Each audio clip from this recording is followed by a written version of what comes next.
আনন্দময়ীর নাম শুনেছেন, অনেকেই শুনেছেন। মা আনন্দময়ী একটা বাণী আছে। বাণীটা এরকম, তুমি যদি কোনো কর্ম শুরু করো, বিশেষ করে উনি এইভাবে বলেছেন, তুমি একটা রাস্তা দিয়ে হেঁটে যাচ্ছ, তো রাস্তায় কোনো ঝামেলা নেই, তাহলে বুঝবে রাস্তাটা তোমার জন্য ঠিক নয়, এটা অবৈধ রাস্তা। আর যদি রাস্তায় হাঁটছো, রাস্তায় ঝামেলা, ঝুঁক ঝামেলা অনেক রয়েছে, কাটা পাথর, মানে প্রতিকূল অবস্থা, তাহলে বুঝবে তুমি ঠিক। তো কলি কি করে, ভাগবত যাতে ঠিক মতো না হয় ওখানে এসে একটা প্রভাব বিস্তার করে। এটা আসলে কলির প্রভাবই হয়েছে, তাই নয় কি? তো এই জন্য কলিকে আমরা জিততে দেওয়া উচিত? কলিকে আমরা জিততে দেব না। তো কলিকে যদি আমরা অতিক্রম করতে চাই, তাহলে আমাদের কি করতে হবে? এই এরিয়া কিন্তু ঠাকুর মহাশয়ের এরিয়া। তো ঠাকুর মহাশয়ের প্রেমভক্তি চন্দ্রিকাতে বিস্তারে এই কথা বর্ণনা রয়েছে। সেখানে কি বলা আছে? শুনিয়া গোবিন্দর আপনি পালাবেশ, সিংহরবে যথাধায় করিগণ, সকল বিপত্তি যাবে, মহানন্দ সুখ পাবে, যার হয় একান্ত ভজন। যার মনটা একনিষ্ঠ রয়েছে, কলি তার কিছু করতে পারবে কি? কলির মূল উদ্দেশ্য ছিল আমাদের মনটাকে অন্যদিকে সরিয়ে নেওয়া, কিন্তু সেটা কলি পারবে না। কেন? আমরা সবাই মিলে দুহাত তুলে যখন হরিনাম করেছি, সবাই মিলে হরিনাম করিনি আমরা? এই হরিনামের প্রভাবে কলি বাপ বাপ করে ছুটে পালিয়ে গেছে। বলি কলি পাবন অবতার শ্রীমান মহাপ্রভু কি, শ্রীকৃষ্ণ চৈতন্য মহাপ্রভু কি জয় হো, জয় জয় শ্রী রাধে। যেটা বলছিলাম, কেউ যদি ভাবে যে আমার সব পাওয়া হয়ে গেছে, এখন আর গুরুদেবের প্রয়োজন নেই, তাহলে বুঝতে হবে তার কিছুই হয়নি। এখনো পর্যন্ত সে স্কুলের বারান্দায় যাবে এই রকম পরিস্থিতি তৈরি হয়নি। সে দাম্ভিক হয়ে গেছে। আর কোনো ব্যক্তির যদি অহংকার চলে আসে, ভগবান সব সহ্য করেন, কিন্তু ভক্তের মধ্যে আসা অহংকারকে উনি সহ্য করেন না। প্রথমে এটাকে উনি নির্মূল করেন। দৃষ্টান্ত দেওয়া হচ্ছে মহাপ্রভুর অন্তরঙ্গ প্রিয় পার্শ্বদ প্রবোধানন্দ সরস্বতী। ইনার শিষ্য ছিলেন গোপাল ভট্ট গোস্বামী। যে গোপাল ভট্ট গোস্বামী আমাদের গৌড়ীয় সমাজের একটা বিখ্যাত গ্রন্থ, কথায় কথায় যার নাম আমরা বলি সবসময়, বলুন তো সেই গ্রন্থটার নাম কি? হরিভক্তি বিলাস। এই হরিভক্তি বিলাসের রচয়িতাকে গোপাল ভট্ট গোস্বামী। সেই গোপাল ভট্ট গোস্বামী পাদের একজন শিষ্য ছিলেন শ্রী হরিবংশজি, নাম শুনেছেন অনেকে। তো সেই হরিবংশজি উনি এত কঠোর ভজন করেছিলেন, গুরুদেবের আজ্ঞায় চলতেন। গুরুদেব যেমন যেমন বলেছেন তেমনি তেমনি ভজন করতেন। ভজন করতে করতে, লীলা স্মরণ করতে করতে এমন একটা পরিস্থিতি তৈরি হয়ে গেছে স্বয়ং শ্রীমতী রাধারানী ওনার প্রসাদী চর্বিত তাম্বুল হরিবংশজিকে দান করতেন প্রতিদিন। সেটা কোথায়? লীলাস্মরণে। কিন্তু লীলাস্মরণে দিলে কি হবে? ওই তাম্বুল সাক্ষাতে ওনার কাছে চলে আসতো। মানে নেই, দুধ গরম করতে দিয়েছেন, ঠাকুর মহাশয়ের বেলায় আছে। তারপর এই দুধ কি উনি সাক্ষাতে বসিয়েছিলেন? স্মরণে বসিয়েছিলেন। কিন্তু যখন সেই দুধ চেক করতে গেছেন তখন কি হয়েছিল? ওনার হাত পুড়ে গেছিল, সেটা লীলাতে। কিন্তু যখন উনি ওনার যখন সম্বিত ফিরে এলো, উনি দেখলেন আসলেই হাত পুড়ে গেছে। এমনটা ঠাকুর মহাশয়ের বেলায় আছে। তেমনি লীলাতে উনি শ্রীমতীর প্রসাদী তাম্বুল পেয়েছেন, সাক্ষাতেও সেই তাম্বুল ওনার হাতে এসে যেত। এখন আমরা কি জানি? যদি কেউ তাম্বুল সেবা করেন, একাদশীতে তাম্বুল সেবা করা যাবে কি? অনেকেই আছেন একাদশীতে আটা খান না, কিন্তু বিড়ি সিগারেট খান। একাদশী হবে কি? কি মা হবে? হবে না। তেমনি একাদশীর দিনে তাম্বুল সেবা করা যাবে না। এমনিতেও তাম্বুল নেশা, পারতপক্ষে তাম্বুল সেবা না করাটাই ভালো। এখন বলতে পারেন, এমন কোন পূজা আছে তাম্বুল ছাড়া হবে? হবে কি? তাম্বুল তো সেবা করা যায়। যদি করা যায়, তার সাথে কি দেওয়া যাবে কি দেওয়া যাবে না? অধরে তুলিয়া দেব কর্পূর তাম্বুলে। ওখানে জর্দার কথা বলা আছে কি? বিভিন্ন পাতার কথা বলা আছে কি? সাদা পাতা, কালো পাতা বলা আছে। তার মানে এমনিতে তাম্বুল আপনার নেশা করবে না, কিন্তু সাথে যে দ্রব্যগুলি দেওয়া হয় সেগুলি অবশ্যই নেশা। যেমন চুন নিয়েও বিতর্ক রয়েছে, চুনও তো সেবা করা যায় না। আর আমরা শাস্ত্রে যে তাম্বুলের কথা পাই, ওখানে তো চুনের কথা লেখা নেই, আছে কি? না। এইবার একাদশীতে তাম্বুল নিষিদ্ধ আরো বেশি বিশেষভাবে। কিন্তু হরিবংশজি যেহেতু নিত্যলীলায় শ্রীমতী রাধারানী প্রতিদিন ওনাকে তাম্বুল দিতেন, সেই তাম্বুল উনি সেবা করতেন। গুরুদেব একদিন বললেন, হরিবংশ, তুমি একাদশীর দিনে তাম্বুল সেবা করবে না। হরিবংশজি বলছেন, গুরুদেব আমার অপরাধ নেবেন না। যতটুকু আমার ধারণা, নিয়ম কানুন এই পৃথিবীতে থাকে, আর এই তাম্বুলটা তো এই পৃথিবীর নয়, নিত্যলীলা। ওখানে গোলক বৃন্দাবন থেকে শ্রীমতী আমাকে দিচ্ছেন। সুতরাং আমার মনে হয় তাম্বুল সেবা করলে একাদশীর দিনে অপরাধ। এই তাম্বুলটা অন্তত সেবা করলে একাদশীতে অপরাধ হওয়া উচিত নয়, অপরাধ হবে না। গুরুদেব বললেন, আমি বলেছি তো বলেছি। এবার দেখুন গুরুদেবের মাহাত্ম্যটা দেখুন।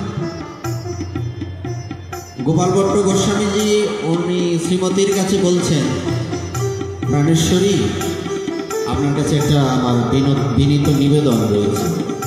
বলছে, বলো। আপনি প্রতিদিন হরিবংশকে তাম্বুল সেবা দেন। এখন এই তাম্বুল একাদশীর দিনে নিষিদ্ধ, এই কথাটা কার? আপনার কথা। তাম্বুলটা দিচ্ছেন কে? আপনি দিচ্ছেন। দুটো কি পরস্পর বিপরীত হয়ে যায় না? তো আপনার কাছে আমার মিনতি, আপনি একাদশীর দিনে অন্তত একে তাম্বুল দেবেন না। রাধারানী বলছেন এখানে আবার নিয়মের কি? তখন গোপাল ভট্ট গোস্বামীপাদ বলছেন যে প্রাণেশ্বরী, যদি আপনি এমনটাই করবেন, আমাকে দিয়ে হরিব ভক্তি বিলাসী কেন লিখিয়েছেন? একাদশীর দিনে তাম্বল নিষিদ্ধ। এখন আমার শিষ্যই যদি আমার কথা না মানে, জগৎ কেন আমার কথা মানবে? তখন রাধারানী হাসছেন আর বলছেন, আসলে আমি তোমাকে পরীক্ষা করছিলাম। এটাই সত্য, একাদশীর দিনে তাম্বুল নিষিদ্ধ, তাম্বুল সেবা করা যাবে না।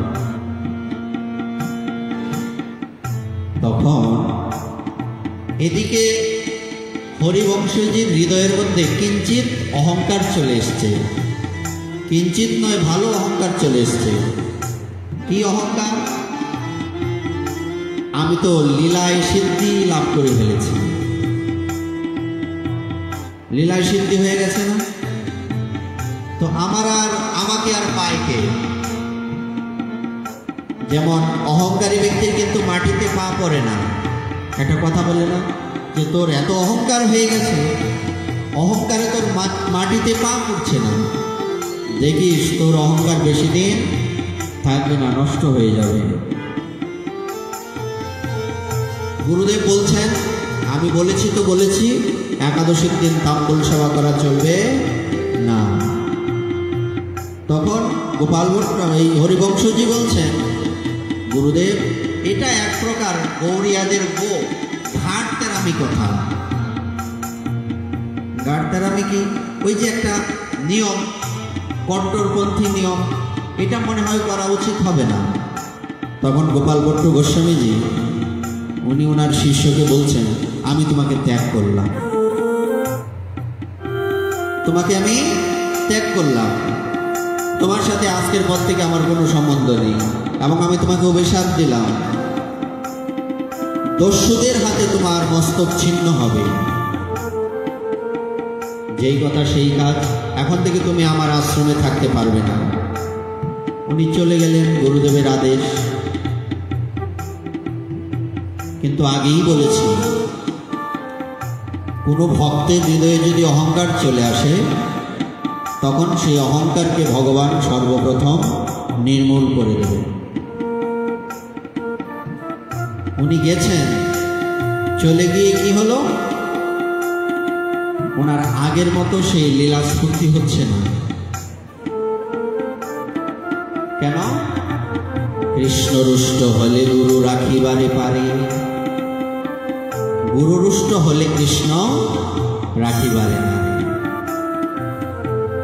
ওনার কিন্তু ভাব সিদ্ধি হয়ে গেছে, এই অবস্থা থেকে গুরুদেব ওনার প্রতি রুষ্ট হয়ে গেছে।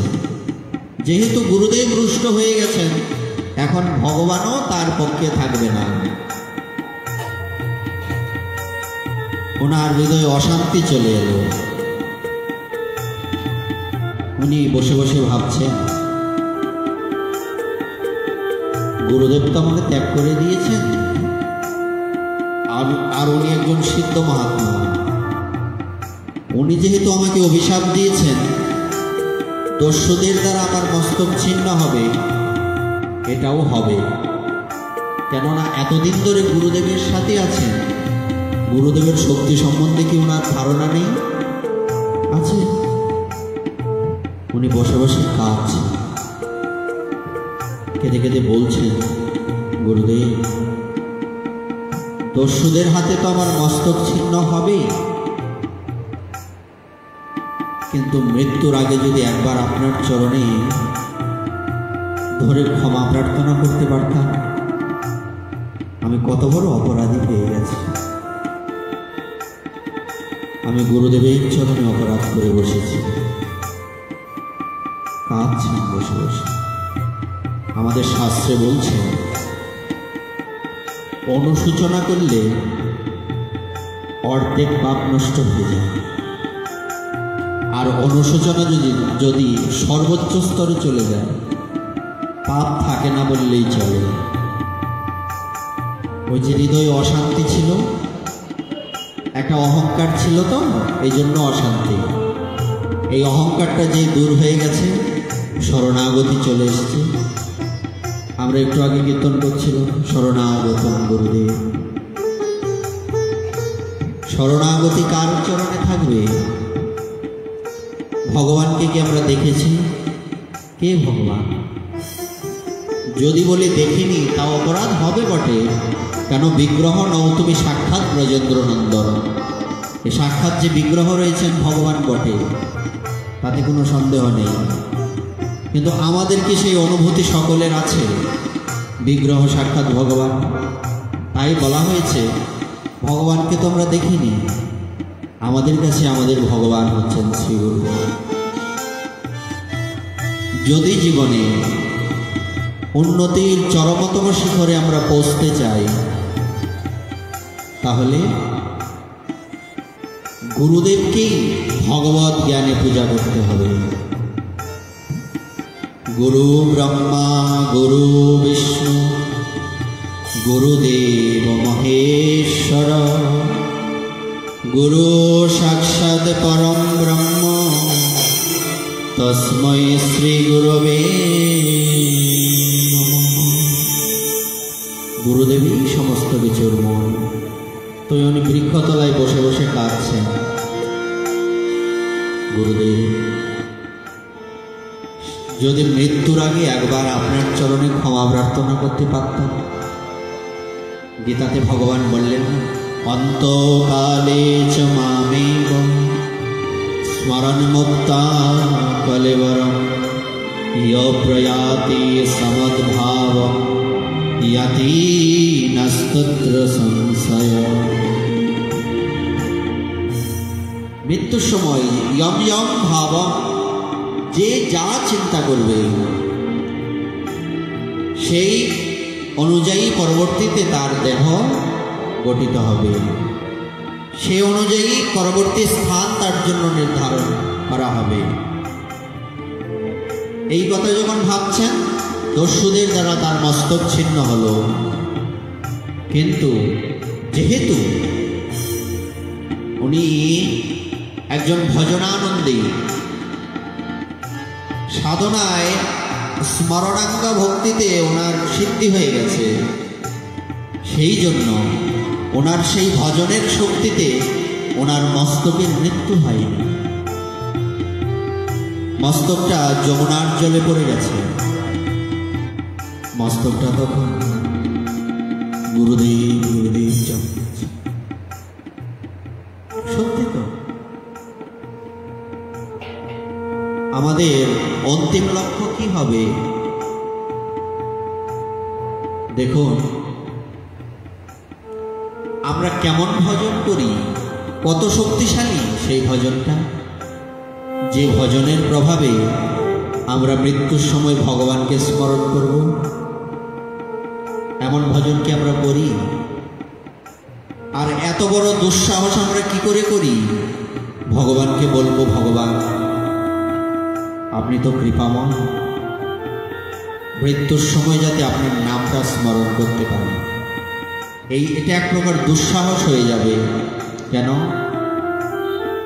তেমন ভজন কিন্তু আমরা করি না। বুকে হাত দিয়ে বলতে পারবো ভজন কিন্তু করি না, এটাই বলতে পারবো। আমিও তাই ভাবি, মহাজনগণ তাই ভেবেছেন, বলেছেন। বিহারী দাসজি বলেছিলেন না, যখন ওনার গুরুদেব জগন্নাথ দাস বাবাজি মহারাজ, উনি বলেছিলেন, বিহারী বহু বৎসর তুই আমার সেবা করছিস, কিন্তু বিনিময়ে তোকে আমি কিছু দিতে পারিনি। তুই কিছু চাসও না। আচ্ছা বিহারী, বলতো তুই আমার কাছে কি চাস? আমার তো সময় উপস্থিত, আর বেশি দিন আমি এই পৃথিবীতে থাকবো না। বিহারী দাসজির মনে মনে একটা ভাবনা ছোট্ট ছিল। আগেই বলেছি, হৃদয়ে যদি ছোট্ট একটা লালসা, বাসনা, কামনা বা অহংকার আসে, গুরুদেব বা ভগবান সেই কামনাকে রাখবেন না, যে কোনোভাবে ওটাকে ছাটিয়ে বিদায় করবেন। বিহারী দাসজির মনে একটা ছোট্ট কামনা ছিল। কামনাটা কি? আমরা অত্যন্ত দরিদ্র, কিছু টাকা পয়সা হলে হতো। এটা গুরুদেব জেনে গেছেন, অন্তর্যামী সিদ্ধ মহাত্মা না। উনি বলছেন, বিহারী কি চাস বল। বিহারী দাসজি কিছু বলে না। জগন্নাথ বাবা বলছেন, বিহারী আমার তো সময় উপস্থিত, বেশি দিন থাকবো না। তো যেদিন আমি চলে যাব, আমি একা যাব না, গৌর আমাকে নিতে আসবে। তো যেদিন গৌর আমাকে নিতে আসবে, সেদিন আমি গৌরকে বলবো, প্রভু আমার শিষ্য বহুকাল আমার সেবা করেছে, বহুকাল সেবা করেছে, আমি তাকে কিছু দিতে পারি না, তুমি তাকে এক গাড়ি টাকা দিয়ে দিও। বিহারী দাসজি বুঝতে পেরে গেছেন, এতদিন সেবা করেন না, মনের ভাব তো কিছুটা বুঝেন, যে আমি মনে মনে ভেবেছিলাম আমার কিছু টাকা লাগবে। গুরুদেব বুঝে গেছে। তখন বিহারী দাসজি গুরুদেবের চরণে করে বলছেন, গুরুদেব আমার অপরাধ হয়ে গেছে। আর শোন শোন, কি বলছিস অপরাধ হয়ে গেছে? অপরাধ হয়নি। তুই বল আমার কাছে কি চাস, টাকাই দেবো তোকে। আর শোন, এও বলে দে, যদি টাকা চাস তো গৌর পাবি না, যদি গৌর চাস টাকা পাবি না। কি চাস? সাষ্টাঙ্গে বিহারীজি গুরুদেবের চরণে পড়েছেন, গুরুদেব টাকার কথা বলছি, সব ছেড়ে আপনার চরণে এসেছি। কলি মাঝে মধ্যে এসে একটু সমস্যা করে, কিন্তু আপনার কৃপাতে সেটা থাকবে না আমি জানি। সেই বিশ্বাস যদি না থাকে, আপনার চরণে আসা।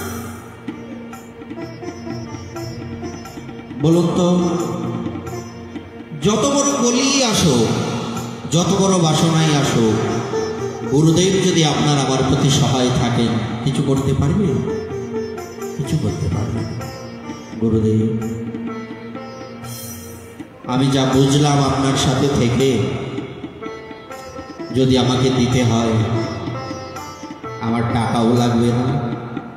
এমনকি আমি জানি না আমার অপরাধ হবে কিনা, এটাও জানি না আমি একটু বাড়িয়ে আবেগপ্রবণ হয়ে বেশি বলছি কিনা। আমার গৌরকেও দরকার নেই বাবা। যদি আমার প্রতি আপনার কৃপা থাকে, যদি আচ্ছা, নিজ গুণে কৃপা মানে কি? আমার কোনো গুণ নেই, আপনি আপনার গুণে, ওই যে আপনি পতিত পাবন, আপনি আপনার গুণে আমাকে কৃপা করবেন, আমার কোনো গুণ নেই। এটার নাম হচ্ছে নিজ গুণে কৃপা, সম্পূর্ণ আত্মসমর্পণ। তো আমি জানি না আমি বাড়িয়ে বলছি কিনা, কিন্তু গুরুদেব আপনার সাথে থেকে যতটুকু আমার অনুভূতি হয়েছে, আপনার কাছে শুধু আমি একটাই প্রার্থনা করি, টাকা তো আমার চাই না, আমার গৌরকেও চাই। আপনি আমাকে এমন কৃপা করুন,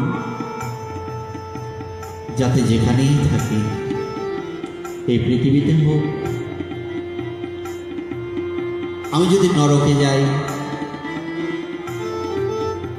ওখানে গিয়ে নরকের যন্ত্রণায় যদি আমার কষ্ট হয়, আমি যদি গুরুদেব গুরুদেব বলে চিৎকার করতে পারি। আর গুরুদেব আমি যদি নিত্যলীলাতেও যাই, সেখানে গিয়েও আপনার কাছে আমার একটাই প্রার্থনা, আমি যেন আজন্ম আপনারই সেবা করতে পারি, আপনারই যেন দাস হয়ে থাকতে পারি। বলবার তাৎপর্য, হরিবংশজিও ওনার কাটা মাথাটা যমুনায় পড়ে গেছে, যমুনায় ভাসতে ভাসতে মাথাটা কি বলছে, গুরুদেব গুরুদেব গুরুদেব গুরুদেব বলে জপ করছে। গুরুদেব স্নান করতে এসছে, কাটা মাথাটা সামনে গিয়েছে, দু চোখ বেয়ে গঙ্গা যমুনার মতো ধারা বইছে। বলছি, গুরুদেব আমার অপরাধ ক্ষমা করা যায় না।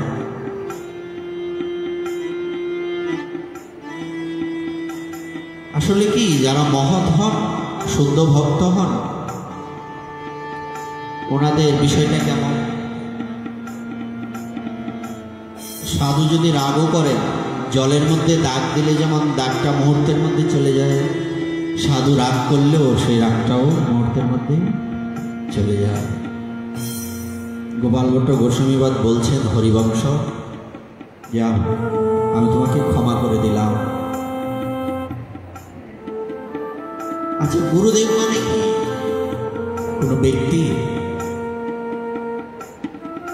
গুরুদেব শব্দটা যদিও খুব ছোট, এটা কোনো বাক্য নয়, একটা শব্দ,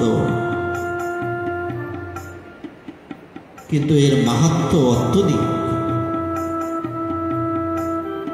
আমরা অনেক সময় অহংকারে বা এই জগতে মায়ার কবলে পড়ে গুরুদেবকে ভুলে যাই, কিন্তু বাস্তবিক এটাই। আমরা যত কথাই বলি, গুরুদেব কৃষ্ণ রক্ষা করার মতো আমাদেরকে আর কারো ক্ষমতা নেই। ঠিক আছে, আমি তোমাকে ক্ষমা করে দিলাম, মুহূর্তের মধ্যে ক্ষমা করে দিয়েছি, মনে নেই? নিত্যানন্দ প্রভুর মাথার মধ্যে আঘাত করার জন্য মাধাইয়ের মনে একটা এমন অনুশোচনা ছিল, ভেতরে আগুন জ্বলছে, যে আগুন সহজে নেবে না, ভেতরে আগুন জ্বলছে।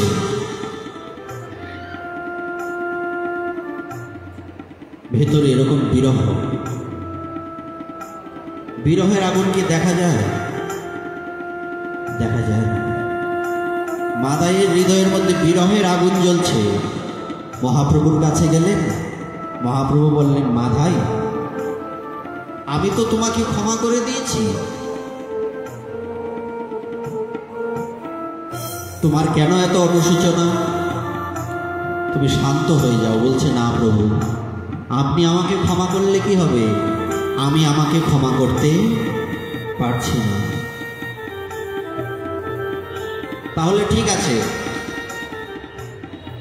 তোমার যেহেতু মনে অনুশোচনা, তুমি প্রতিদিন 2 লক্ষ হরিনাম করবে, আর গঙ্গার ঘাটে সবসময় বসে থাকবে, গঙ্গার ঘাটে ঝাড়ু সেবা করবে,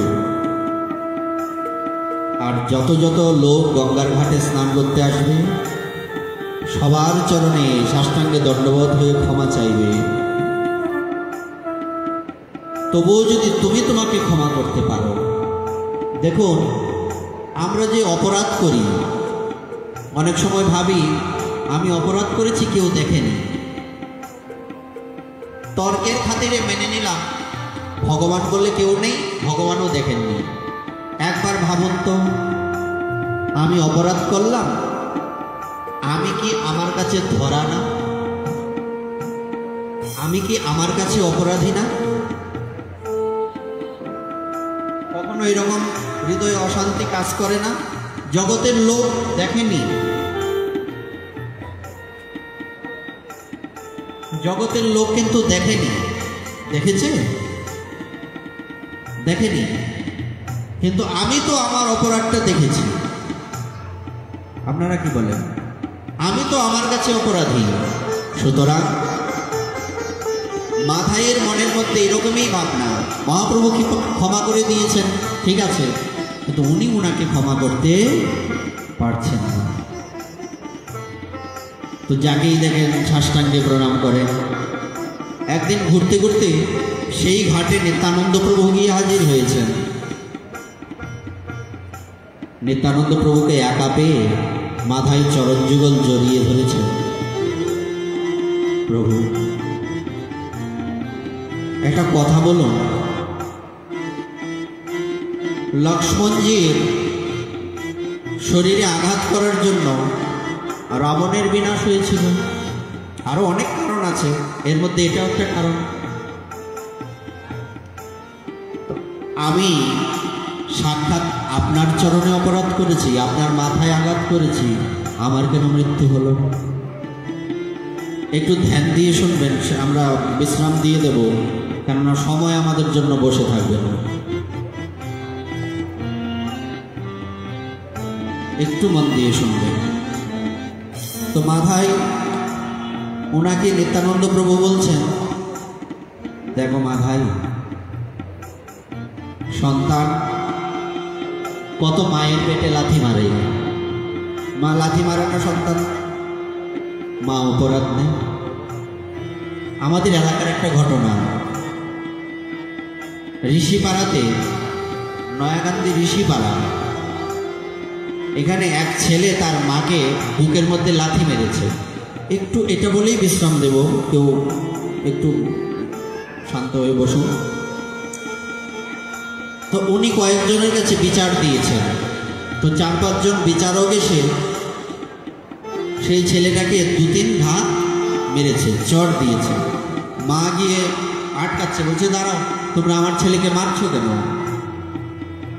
তখন বলছে মারবো না, এত বড় কুলাঙ্গার, সে মায়ের বুকে লাথি মারে, তো তুমি আটকাচ্ছ কেন? বলছে আটকাবো না, আমি তো একে মারার জন্য বলিনি, বিচার করতে বলেছি। মায়ের সহ্য হচ্ছে, মা তো মাই হয় না। তেমনি নিত্যানন্দ প্রভু বলছেন, তুই তো আমার সন্তান মাধাই, তুই আমার সন্তান মেরেছিস, তাতে কি আছে? তোকে আমি ক্ষমা করে দিয়েছি।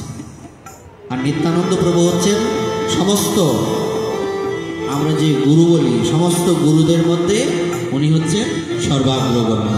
উনি তো সাক্ষাৎ গুরু স্বরূপ, ওনার থেকেই সব এসছেন। আর গুরুদেবের কৃপা ভিন্ন যে ভগবানকে পাওয়া যায় না, তার দৃষ্টান্ত তো অনেক রয়েছে। রঘুনাথ দাস গোস্বামীপাদ পেতে গিয়েছিলেন না, মহাপ্রভু তাড়িয়ে দিয়েছেন, সরাসরি বলেননি। উনি বলেছেন তুমি ঘরে ফিরে যাও, তোমার সময় হয়নি। নিত্যানন্দ প্রভু পেয়েছেন সামনে, চোরা দিলি দর্শন, আয় আয় আজি তরে করিব দণ্ড। দণ্ড উৎসব, এটা কিসের দণ্ড ছিল?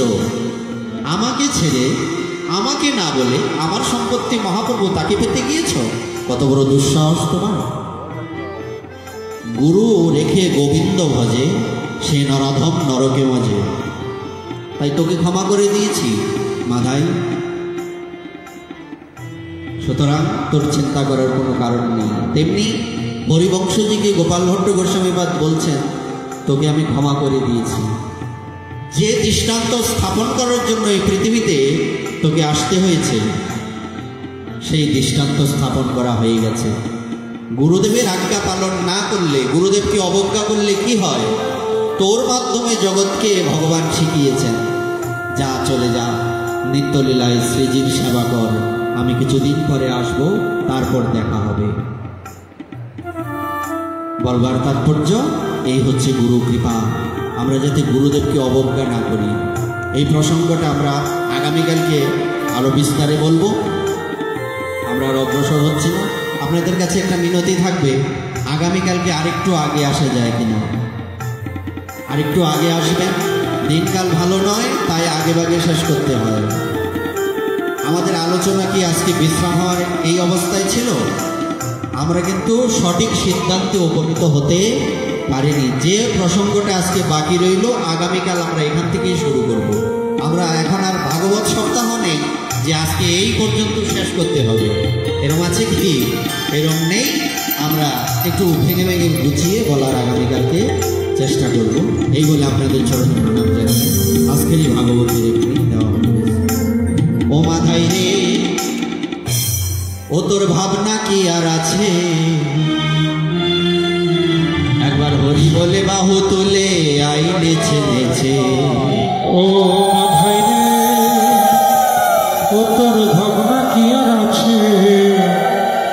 হরি বলে বাহু তুলে আইনে ছেড়েছে। তোকে ক্ষমা করে দিয়েছি, ভাবনা করিস না, তুই শুধু হরিনাম করতে থাক।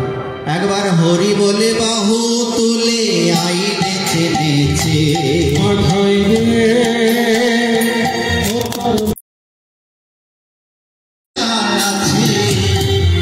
হরি বলে বাহু তুলে আইনে ছেড়েছে। ও মাথায় রে তোর ভাবনা কি আর আছে, হরি বলে বাহু তুলে আইনে ছেড়েছে। হরি বলে বাহু তুলে আইনে ছেড়েছে। হরি বলে বাহু তুলে আইনে ছেড়েছে। ও তুই আইনে ছেড়েছে,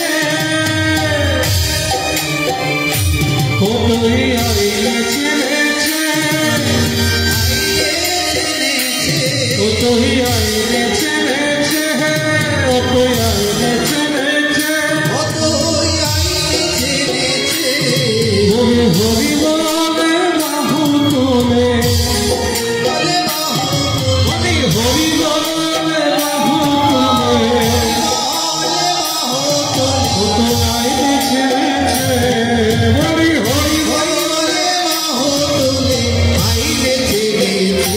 ও ভাই রে ও তোর ভাবনা কি আর আছে, হরি বলে বাহু তুলে আইনে ছেড়েছে। ও ভাই রে ও তোর ভাবনা কি আর আছে, হরি বলে বাহু তুলে আইনে ছেড়েছে। আরে মেরেছিস কলসির তারা,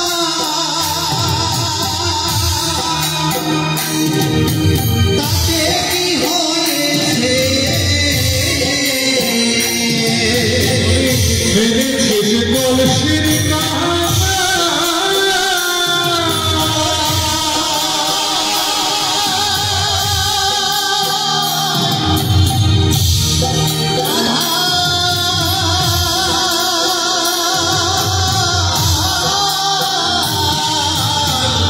মেরেছিস কলসির তারা, তাতে কি হয়েছে আরে শিশু পুত্র মানিলে কি, শিশু পুত্র মানিলে কি, দোষী হয় বাপের কাছে। শিশু পুত্র মানিলে কি, দোষী হয় বাপের কাছে। ও তোর ভাবনা কি আর আছে, হরি বলে বাহু তুলে আইনে ছেড়েছে। মাথায় রে ও তোর ভাবনা কি আর আছে, হরি বলে বাহু তুলে আইনে ছেড়েছে।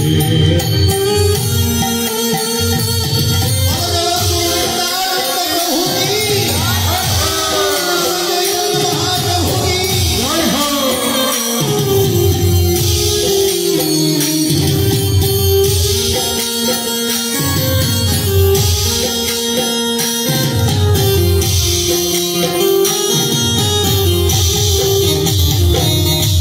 আরে বাপে যদি সাপে বাঁধা, তবে কি সন্তান বাঁচে? আরে বাপে যদি সাপে বাঁধা,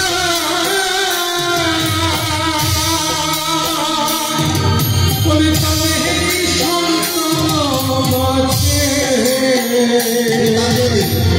পিতা যদি সন্তানের অপরাধ দেয় আর অভিশাপ দেয়, এই সন্তানের কোনো গতি হবে? বাপে যদি সাপে বাঁধা,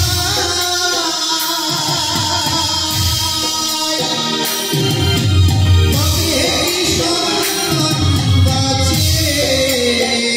ও ভাই বাপে যদি সাপে বাঁধা,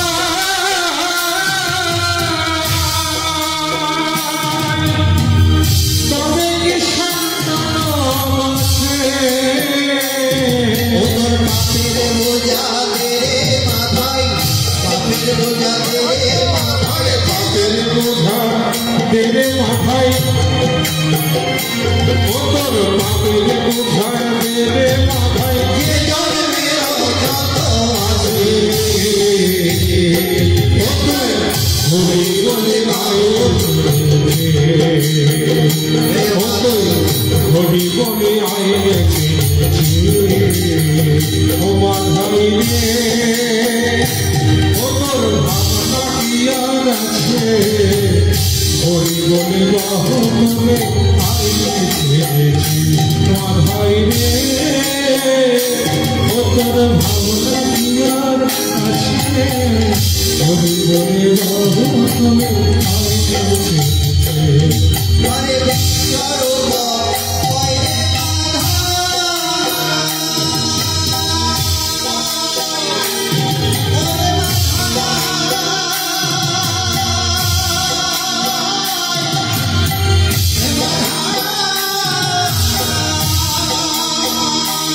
ঘরে বিশ্বরূপ কইরে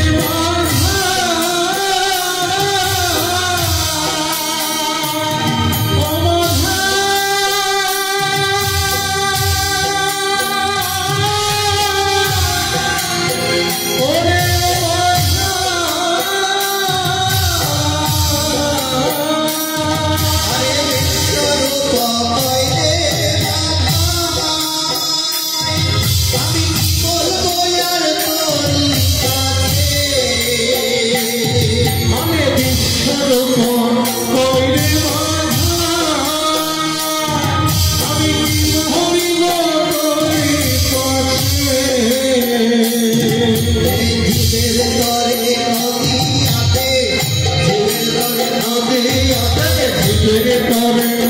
নদীয়াতে সেখানে হরি এসেছে ও হরি বলে আইনেছে ও মাথায় রে ও তোর ভাবনা কি আর আছে হরি বলে বাহু তুলে আইনেছে ও মাথায় রে ও তোর ভাবনা কি আর আছে হরি বলে বাহু তুলে আইনেছে ও তুই আইনেছে ও তুই আইনেছে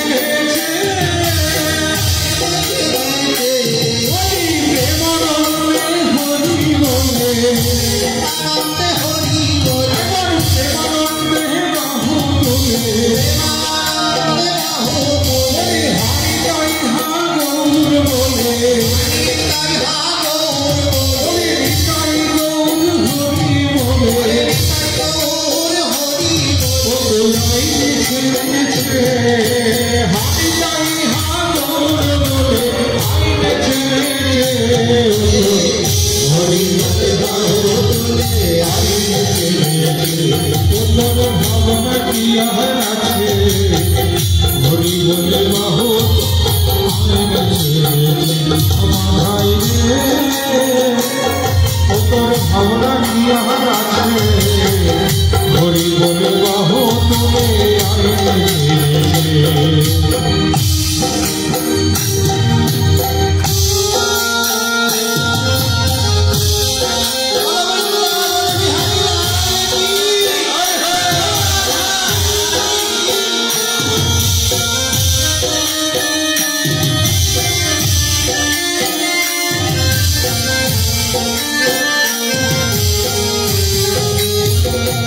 ও তুই বল মুখে হরি নামে হরি মাধাই বল মুখে হরি হে হরি একবার গৌর হরি হরি গৌর হরি হরি ও তুই হয়ে যাবি পারি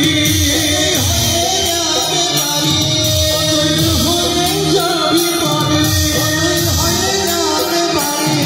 একবার মহানামে গৌর হরি গৌর হরি একবার সবাই বলি গৌর হরি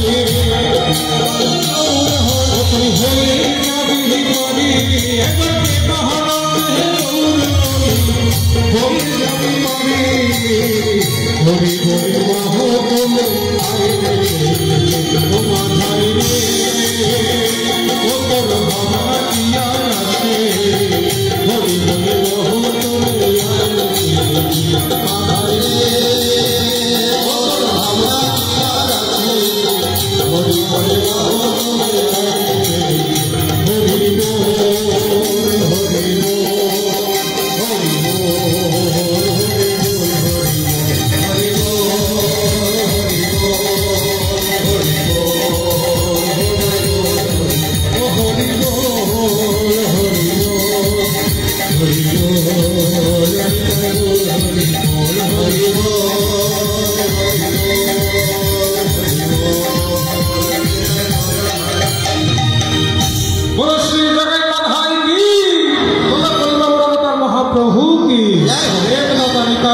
भगवान की जय हो। जय जय श्री राधे कृष्ण पिताई गौर